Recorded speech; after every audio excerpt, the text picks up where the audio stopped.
ভারী বৃষ্টি ও পাহাড়ি ঢলে চট্টগ্রাম অঞ্চলের জনজীবনে নেমে এসেছে ভয়াবহ দুর্যোগ। গত ৬ দিনে বন্যা ও পাহাড় ধসে অন্তত ৪৩ জনের প্রাণহানি ঘটেছে। একই সময় ৮,৬৭,০০০ মানুষ ক্ষতিগ্রস্ত হয়েছেন। এ সময় ২৪২ কিলোমিটার সড়ক পানিতে তলিয়ে যোগাযোগ ব্যবস্থা মারাত্মকভাবে ব্যাহত হয়েছে। চট্টগ্রাম বিভাগীয় প্রশাসনের এক বিজ্ঞপ্তিতে এইসব তথ্য জানানো হয়। এতে বলা হয়েছে, চট্টগ্রামে ১১ জন, ১৩ জন রোহিঙ্গা সহ কক্সবাজারে ২৩, রাঙ্গামাটিতে ৩ এবং বান্দরবানে ৬ জন নিহত হয়েছে। এছাড়া আহত হয়েছে আরও ৩৯ জন। পরিস্থিতি মোকাবিলায় স্থানীয় প্রশাসন, সেনাবাহিনী এবং সংশ্লিষ্ট সংস্থাগুলো উদ্ধার ও ত্রাণ কার্যক্রম অব্যাহত রেখেছে। এদিকে চট্টগ্রাম ও কক্সবাজারের বন্যা পরিস্থিতি অপরিবর্তিত রয়েছে। চরম বিপাকে পানিবন্দী কয়েক লক্ষাধিক মানুষ। সাঙ্গু, মাতামুহুরী, মনু, খোয়াই ও কুশিয়ারা নদীর পানি বিপদসীমার উপর দিয়ে প্রবাহিত হচ্ছে। আশ্রয় কেন্দ্রগুলোতে প্রশাসন এবং সেনাবাহিনী ত্রাণ সহায়তা দিচ্ছে। তবে খাগড়াছড়িতে বন্যা পরিস্থিতির উন্নতি হলেও যোগাযোগ বিচ্ছিন্ন রয়েছে বান্দরবানে। ভারত থেকে আসা পানিতে সিলেট ও সুনামগঞ্জে নতুন করে বন্যার সংখ্যা সৃষ্টি হয়েছে। এদিকে কুমিল্লায় কৃষিমন্ত্রী জানান, বন্যায় ক্ষতিগ্রস্ত কৃষকদের সহায়তা দেবে সরকার। প্রতিনিধিদের পাঠানো তথ্যচিত্রে সাজ্জাদ জাহানের রিপোর্ট। কয়েকদিনের টানা বৃষ্টি আর উজানের ঢলে সাঙ্গু, মাতামুহুরী, মনু, খোয়াই ও কুশিয়ারা নদীর পানি বিপদসীমার উপর দিয়ে প্রবাহিত হচ্ছে। চট্টগ্রাম, কক্সবাজার ৩ পার্বত্য জেলা ও হবিগঞ্জে পানিবন্দী হয়ে পড়েছে ৫ লাখের বেশি মানুষ। চট্টগ্রামের সাতকানিয়া, বাঁশখালী, লোহাগাড়া ও চান্দনাইশ উপজেলায় বন্যা পরিস্থিতি ভয়াবহ রূপ নিয়েছে। অধিকাংশ এলাকা এখনো পানির নিচে।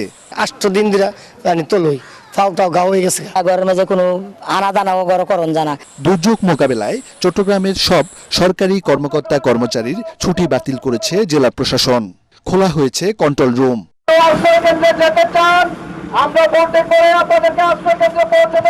পাহাড় ধসের কারণে বান্দরবান ও রাঙ্গামাটিতে আতঙ্ক বিরাজ করছে স্থানীয়দের মাঝে।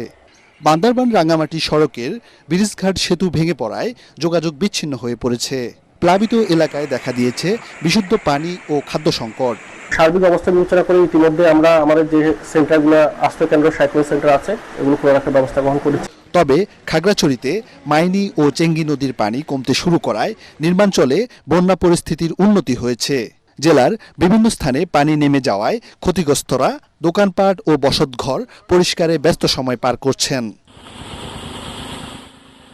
এদিকে ভারতের মেঘালয়ে ভারী বৃষ্টির প্রভাবে সুরমা, কুশিয়ারা নদীর পানি বেড়ে লোকালয়ে প্রবেশ করেছে। বন্যা পূর্বাভাস ও সতর্কীকরণ কেন্দ্র জানিয়েছে, উজানের ঢলে সিলেট, সুনামগঞ্জ জেলার কুশিয়ারা নদী সংলগ্ন নির্মাঞ্চল ও তিস্তা সহ বিভিন্ন নদীর পানি বেড়ে যাওয়ায় নতুন করে বন্যার আশঙ্কা রয়েছে। তবে দীর্ঘস্থায়ী বন্যার শঙ্কা নেই বলে জানিয়েছে বন্যা পূর্বাভাস ও সতর্কীকরণ কেন্দ্র।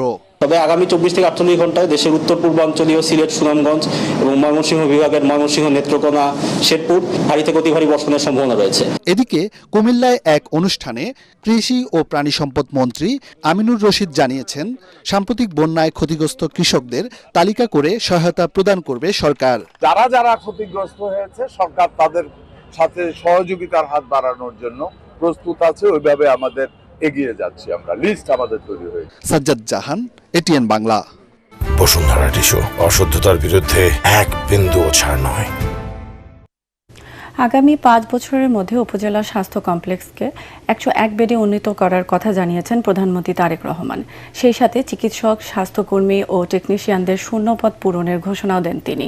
ঢাকা মেডিকেল কলেজ হাসপাতালের ৮১তম প্রতিষ্ঠা বার্ষিকীতে তিনি বলেন, স্বাস্থ্যসেবাকে জনগণের দোরগোড়ায় পৌঁছে দিতে চায় সরকার। চিকিৎসার জন্য দেশের মানুষকে যাতে বিদেশমুখী হতে না হয় তা নিশ্চিতে ডাক্তারদের আরও মানবিক আচরণ, আধুনিক ও সঠিক চিকিৎসা সেবা দেওয়ার আহ্বান জানান প্রধানমন্ত্রী। বিস্তারিত জানাচ্ছেন মইনুল হাসান। দেশের সব শ্রেণীর মানুষের চিকিৎসা সেবা প্রদান আর মেধাবী চিকিৎসক তৈরির অন্যতম প্রতিষ্ঠান ঢাকা মেডিকেল কলেজ হাসপাতালের ৮১তম প্রতিষ্ঠা বার্ষিকীর অনুষ্ঠানে যোগ দেন প্রধানমন্ত্রী তারেক রহমান। সাথে ছিলেন তার সহধর্মিণী ও ঢাকা মেডিকেল কলেজের প্রাক্তন শিক্ষার্থী ডাক্তার জুবাইদা রহমান। অনুষ্ঠানের উদ্বোধন করে কলেজ অডিটোরিয়ামে বাংলাদেশের চিকিৎসা ব্যবস্থার আধুনিকায়নে ডিএমসিয়ানদের ভাবনা নিয়ে মতবিনিময় সভায় যোগ দেন প্রধানমন্ত্রী। এ সময় সরকার প্রধানের কাছে চিকিৎসা, গবেষণা, আবাসন আর মাঠ পর্যায়ের ডাক্তারদের নানা সমস্যার কথা তুলে ধরেন বর্তমান ও প্রাক্তন শিক্ষার্থীরা। আমাদের টেকনোলজিস্টের খুবই অভাব, বিশেষ করে উপজেলা পর্যায়ে, প্রান্তিক পর্যায়ে টেকনোলজিস্ট নাই রেখে, যেমন আমার শালার কথাই বলি, আমার এখানে এক্স-রে এবং প্যাথোলজি ল্যাব আছে, কিন্তু আমি টেকনোলজিস্ট নাই রেখে চালাতে পারছি না। আমাদের হাসপাতালের ভবনটি নির্মাণের যে প্রকল্প, সেটারও দ্রুত উদ্বোধন এবং বাস্তবায়নের অনুরোধ জানাচ্ছি। স্মৃতিচারণ করতে গিয়ে চিকিৎসক হিসেবে ঢাকা মেডিকেল কলেজ হাসপাতালে তার অভিজ্ঞতার কথা তুলে ধরেন এই প্রতিষ্ঠানের সাবেক শিক্ষার্থী, প্রধানমন্ত্রীর সহধর্মিণী ডাক্তার জুবাইদা রহমান। বহুদিন ধরে একটি আর্তনাদ আমার কানে ধ্বনিত হয়। মস্তিষ্কের রক্তক্ষরণ হওয়ার সুষ্ঠু ডায়াগনোসিসে ব্যর্থ আমাদের ওয়ার্ডের সকলে, কারণ সিটি স্ক্যান মেশিন সেদিন অকেজো ছিল। আগামী 20 বা 25 বছর পরে আমরা ঢাকা মেডিকেল কলেজকে দক্ষিণ এশিয়ার অন্যতম শ্রেষ্ঠ চিকিৎসা শিক্ষা, গবেষণা ও উদ্ভাবনের কেন্দ্র হিসেবে দেখতে চাই। 52-এর ভাষা আন্দোলন, মহান মুক্তিযুদ্ধ থেকে শুরু করে বাংলাদেশের প্রতিটি আন্দোলন সংগ্রামে এই প্রতিষ্ঠানের গৌরবোজ্জ্বল ভূমিকা স্মরণ করিয়ে দিয়ে প্রধানমন্ত্রী তারেক রহমান বলেন, ঢাকা মেডিকেল কলেজ বাংলাদেশের ইতিহাসের জীবন্ত সাক্ষী। জুলাই আন্দোলনে কিভাবে সেদিন আহত শহীদ মানুষগুলোর পাশে তারা দাঁড়িয়েছিলেন, চিকিৎসা দিয়েছিলেন। এখান থেকে আমরা শিক্ষক, গবেষক, সমাজ নেতা, মুক্তিযোদ্ধা, এইরকম অনেক মানুষকে তৈরি করিয়েছি আমরা। বাজেটে স্বাস্থ্য খাতে বরাদ্দ সহ তার সরকারের নেয়া নানা পদক্ষেপের কথা তুলে ধরেন প্রধানমন্ত্রী। নেক্সট 5 ইয়ার্সের মধ্যে আমরা এটা জিডিপি টোটাল বাজেটের আমরা হেলথ খাতে বরাদ্দ 5% নিয়ে যেটা আমাদের পরিকল্পনা আছে। সরকার বিভিন্ন চিকিৎসা সামগ্রী কয়েকটি ক্ষেত্রে বেশ ব্যয় কমানোর চেষ্টা করেছে, বিভিন্নভাবে ট্যাক্স, ডিউটি, ভ্যাট এগুলা বিভিন্নভাবে কমিয়ে নিয়ে এসে, উঠিয়ে নিয়ে এসে।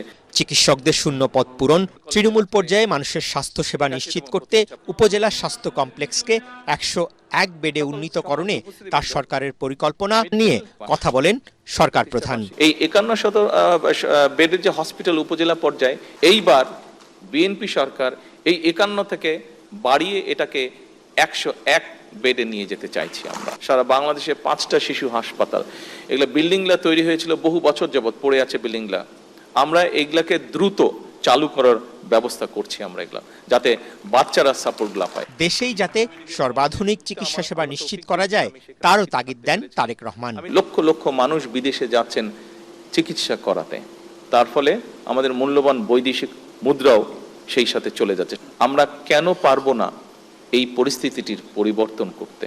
কেন আমাদের ডাক্তারদের উপরে আমাদের দেশের মানুষের আস্থা এবং বিশ্বাস দৃঢ়তর করতে আমরা পারবো না? এর আগে কলেজ ক্যাম্পাসে পৌঁছলে তাকে স্বাগত জানাতে আসা একদল শিক্ষার্থীদের সাথে মতবিনিময় করেন প্রধানমন্ত্রী তারেক রহমান ও তার সহধর্মিণী। গাছের চারা রোপণ শেষে প্রধানমন্ত্রীকে ঢাকা মেডিকেল কলেজ হাসপাতালের স্থাপনা, প্রতিস্থাপন ও পুনর্নির্মাণ সম্পর্কে অবহিত করা হয়।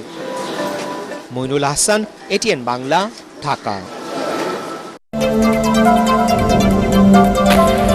শুধু কথার ফুলঝুরি নয়, তিস্তা মহাপরিকল্পনা বাস্তবায়নে সরকারকে কার্যকরী পদক্ষেপ নিতে হবে বলে জানিয়েছেন বিরোধী দলীয় নেতা ও জামায়াত ইসলামের আমির ডক্টর শফিকুর রহমান। রংপুর জেলা স্কুল মাঠে বিভাগীয় সমাবেশে কথা বলেন তিনি। জানান, গণভোটের রায় বাস্তবায়নে এদেশ থেকে স্বৈরাচারকে চিরতরে বিতাড়িত করা হবে।